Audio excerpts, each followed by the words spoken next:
Hey guys, it's Ryan Lipsey and I'm with Haley Collier and it's Tycore Title Talk. What's up, Haley? What's up, Ryan? Hey, today we're talking about solution-based marketing. So some challenges in the marketplace nationwide all over right now. What does that mean? What does solution-based marketing mean? What is that, Ryan? Well, I think that it allows us to communicate a message to the consumer that is based on solution instead of focusing on the challenge or the problem.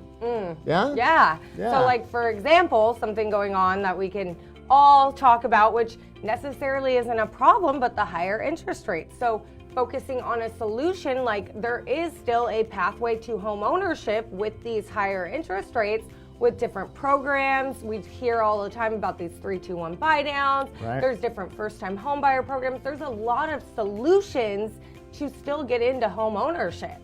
Right, and I mean, and your customer base, our customer base, they want to hear what we're doing about it. They want to hear the pathway to home ownership in that case. So it's a high interest rate environment, but there's short-term relief through some of these programs and then long-term security still. So look into those, right? But instead of focusing on, you're better off on the fence and waiting till spring because of this huge interest rate cost of money, talk about the pathway to ownership because you'll find out the motivation and how deeply motivated they are to buy or not, and who knows? Right. Let them be the one to determine their course of action, but be solution-based in your marketing and communication with your customers so that they can make an educated decision.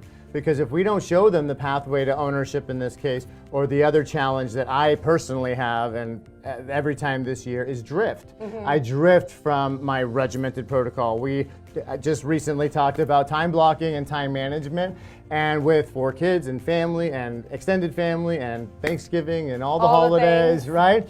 So what I've found is, okay, instead of talking about, oh my gosh, I drift from what I know works in my prospecting or in my business practices, what's the solution? The solution is do a little bit every day. Yeah. You know, time block and be even more regimented, but on a smaller scale. Like the first half of the day, I want to win my lead generation, my business management before noon. Because after noon, I might have to go to the mall, I might catch a late movie with my kids, I get to go have lunch or just go get ice cream or just be a dad. Yeah. But in my back of my mind, I know that I satisfied my need to move the needle and stuff the pipeline for my business, and then I can show up knowing I did my job for my team, for my company, for myself, really. And so even if it's on a smaller scale, Brian Buffini used to talk about keep one oar in the water, one lead generation oar in the water, right? You're not full blast, but you're still going a little bit.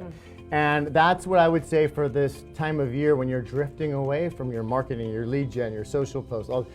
Build a smaller scale schedule and then adhere to that scale. Totally, because once you have that schedule, and we know it's going to pick back up again. We always talk about it. We know spring, summer, those are the crazy seasons. But if you keep that prospecting, keep your one oar in the water, you're going to be able to have an extremely successful spring and summer because you weren't completely off the gas. People weren't like, what happened to Ryan? Where'd he go? Like, people still knew where you were at. They still heard from you, but you, like you said, in the afternoon, we also get fires with transactions, closing issues. So if you have your lead generation and all that taken care of, you're able to really be, as we like to say, present in that moment. Figure out the fire, figure out what's going on with your kids because you already did the stuffing of the business earlier in the morning. Yeah. So we all have it. It's time. We all talk about it. But having those little metrics and just letting, like you said, win that day, like win those little metrics, you're like, okay, check the box. Like, I'm moving in this consistent. And you're more free to enjoy your walk on the beach or your surf trip or whatever. And the last thing I'll share is, look, challenges, the one we're going through is just precursor to the one that's coming up. And it's giving us probably the toolkit that we need for the next piece of adversity. So feel free to acknowledge your adversity, your challenge, and then share and document on social media in video format, if possible, how you push through it. Because if you're experiencing that type of a challenge, whether it's drift, tough market conditions, or insert any other challenge, there's other folks that are experiencing that same challenge and would probably benefit greatly by a little bit of insight on how you push through it, so then they can take that and use it as a template to push through themselves. And I mean, that kind of sharing is what really generates a genuine human connection, and it moves the needle in your social media. That's when you start building your tribe.